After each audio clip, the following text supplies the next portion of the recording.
Bapa, selamat pagi Yesus, selamat pagi Roh Kudus. Terima kasih atas anugerah-Mu. Semalam telah berlalu, ku memuji, ku bersyukur, memuliakan nama-Mu. Allah Bapa, Putra, Roh Kudus, terima kasih. Selamat pagi, kita berjumpa lagi masih tetap di dalam program Sarapan Sorgawi. Mari kita berdoa dulu. Bapa dalam surga, terima kasih untuk pagi yang indah, terima kasih untuk kesempatan yang masih Tuhan berikan kepada kami. Pimpin hidup kami Tuhan hari lepas hari untuk tetap hidup di dalam kebenaran Tuhan, agar Roh Allah terus menerangi jalan-jalan hidup kami dan hidup kami menjadi persembahan yang berkenan di hadapan Tuhan. Pagi ini kembali kami mempersembahkan piring hati kami untuk diisi penuh dengan firman-Mu, firman yang penuh dengan kebenaran, firman yang menuntun kami, yang menyucikan kami. Mari ya Bapa, berfirmanlah, kami siap menikmatinya. Dalam nama Tuhan Yesus, amin. Para kerabat dan sahabatku, seluruh keluarga besar SKBB, bahkan siapapun yang dengan setia menikmati sarapan sorgawi setiap pagi. Hari ini hari Jumat, kita masih tetap ada di dalam tema yang sama, yaitu Bait Allah. Judul firman Tuhan pagi hari ini adalah halaman Bait Allah. Ya, halaman Bait Allah.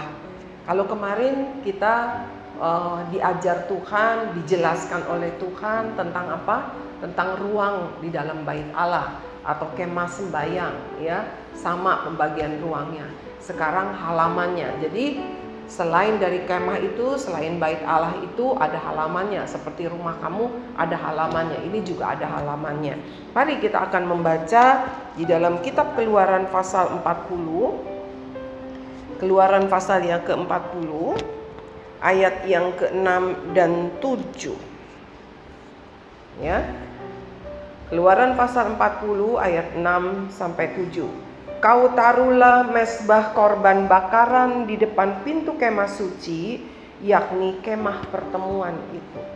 Jadi di depan kemah suci katanya, Tuhan suruh Musa menaruh mezbah korban bakaran. Jadi itu bicara halaman, bukan di dalam kemah suci, di depannya, ya. Di depan kemah suci ditaruh katanya korban bakaran. Di depan pintu kemah suci, yakni kemah pertemuan itu, ayat yang ke-7. Kau taruhlah bejana pembasuhan di antara kemah pertemuan dan mezbah itu, lalu kau taruhlah air ke dalamnya. Jadi ada dua benda, ya.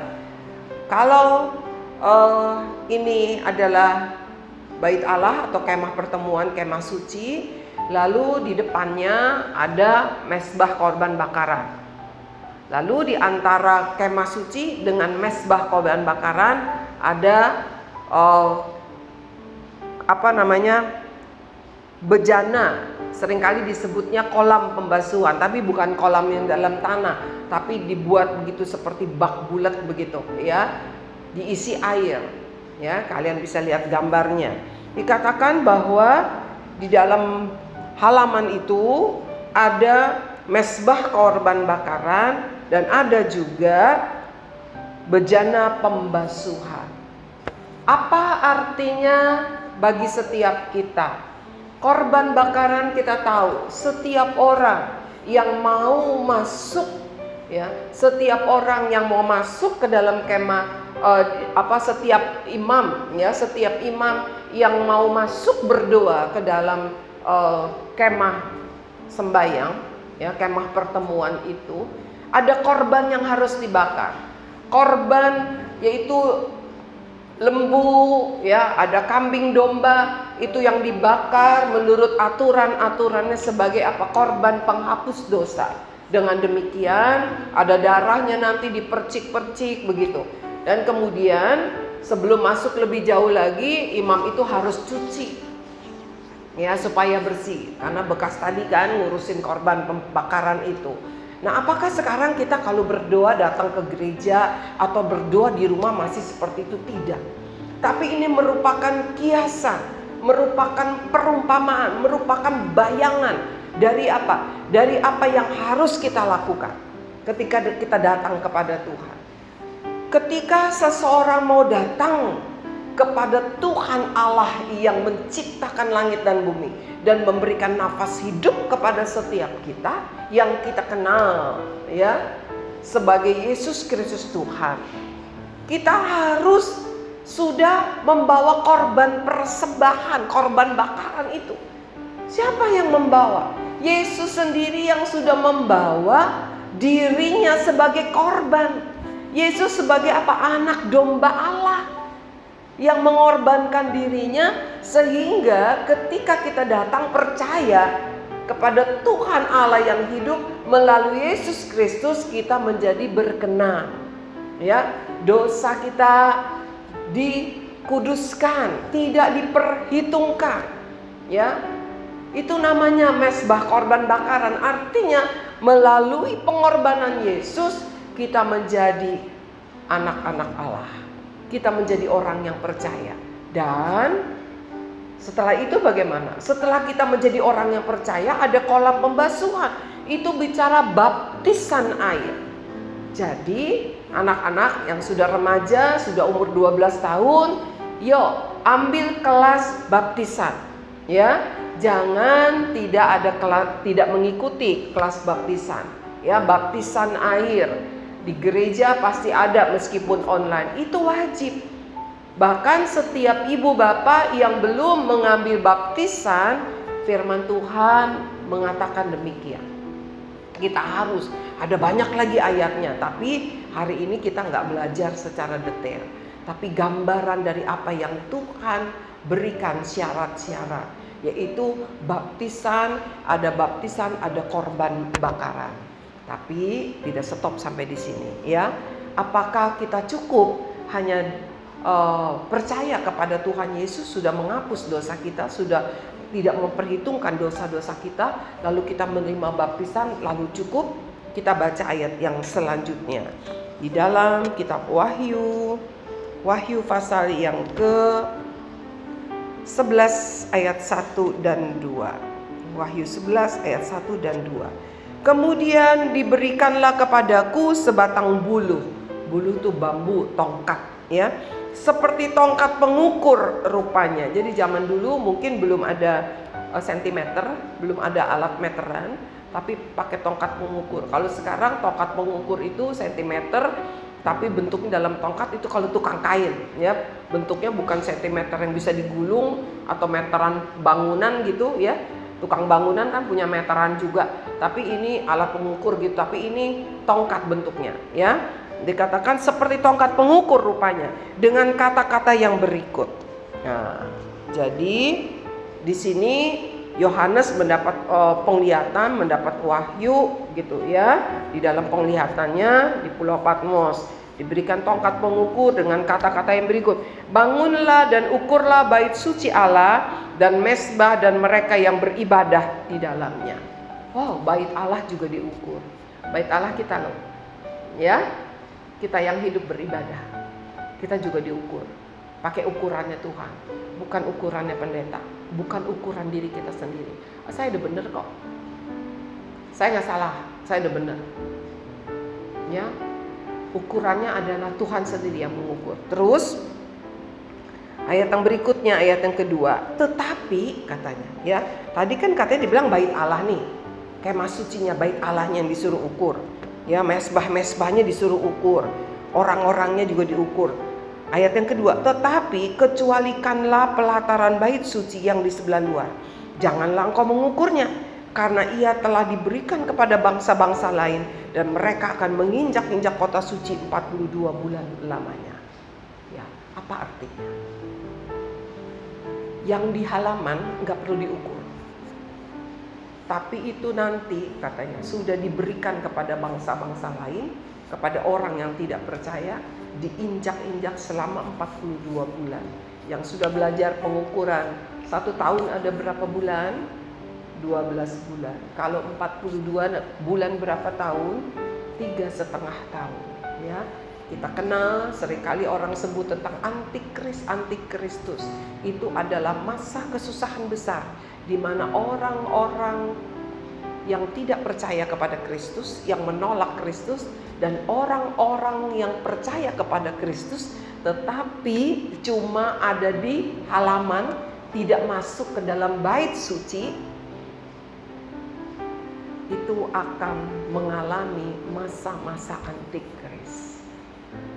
Gak perlu diukur katanya. Artinya apa?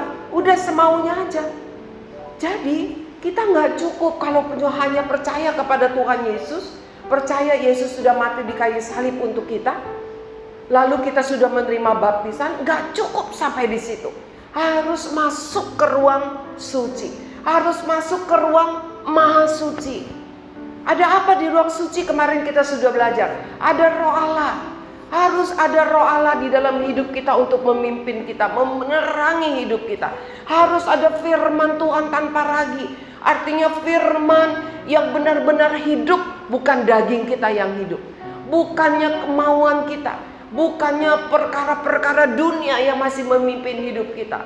Harus ada korban persembahan yang harum di hadapan Tuhan. Kita kalau beribadah harus mengalami pertemuan dengan Tuhan. Di dalam doa kita harus merasakan hadirat Tuhan. Kita harus mengerti Tuhan bicara apa. Karena ada Roh Allah. Saya nggak bilang, oh itu cuma pendeta besar, anak-anak kecil. Ya, saya ingat satu hari ada seorang anak menangis, usianya baru 11 tahun, anak perempuan. Dia bilang tadi papa mama ribut berantem, aku takut. Biasanya papa mama kalau berantem itu bisa lama tidak bicara. Bahkan seringkali bilang mau cerai. Lalu saya ajak berdoa. Saya bilang kamu berdoa. Dia nangis. Lalu malamnya dia juga berdoa di tempat tidur. Besok paginya mau sekolah, dia bilang begini. Ya, karena kebetulan waktu saya sedang bermalam di rumahnya. Dia bilang, semalam saya berdoa. Anak perempuan usia 11 tahun. Berdoa untuk papa dan mama. Lalu Tuhan, saya dengar Tuhan bicara, aku akan mendamaikan mereka. Aduh, dia senang bukan main. Waktu dia pulang sekolah, ya, dia lihat memang hari itu adalah papanya tidak berangkat ke kantor. Dia lihat papa mamanya sedang bicara biasa, tidak ada pertengkaran. Aduh, Tuhan menjawab. Nah, anak-anak, siapapun yang sedang menikmati sarapan surgawi, mendengar suara Tuhan bukan berarti harus seorang pendeta besar atau yang udah tua usianya. Siapapun bisa. Asal apa?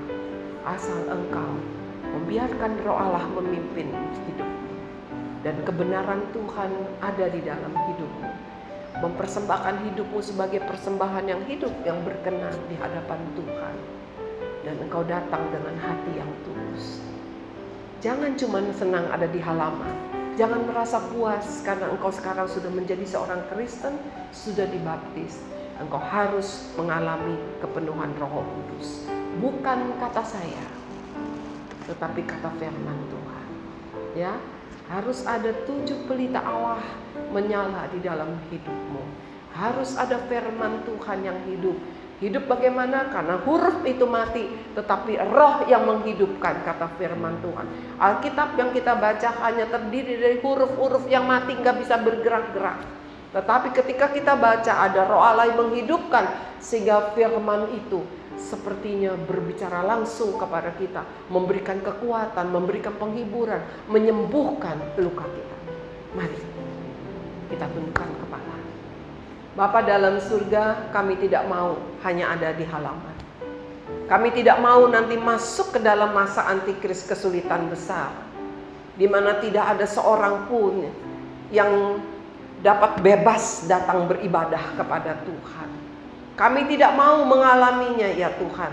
tetapi kami mau, kami masuk ke dalam bait Allah, terlindung di dalam bait Allah. Mari ya Tuhan, penuhi kami dengan Roh-Mu yang kudus. Karena kami tahu Roh Kudus dicurahkan bukan hanya untuk gereja tertentu, tetapi untuk semua orang yang percaya kepada Tuhan Yesus. Roh Kudus telah dicurahkan, dan kami harus membuka hati kami, membuka hidup kami, agar firman Tuhan yang kami dengar, firman Tuhan yang kami baca menjadi hidup di dalam hidup kami. Kami dapat melakukan firman Tuhan. Kami hidup menjadi hidup yang berkenan di hadapan. Terima kasih ya Tuhan, tolong kami. Kami tidak mau menjadi Kristen halaman. Kami tidak mau hanya ada di halaman. Kami mau masuk ke dalam ruang bait Allah. Di dalam nama Tuhan Yesus kami berdoa, kami mengucap syukur. Amin. Anak-anakku, semua yang sedang menikmati sarapan surgawi, yuk cepat-cepat masuk ke bait Allah. Jangan hanya ada di halaman. Karena orang yang ada di halaman akan mengalami masa-masa antikris. Tuhan Yesus memberkati. Sampai bertemu di hari Senin.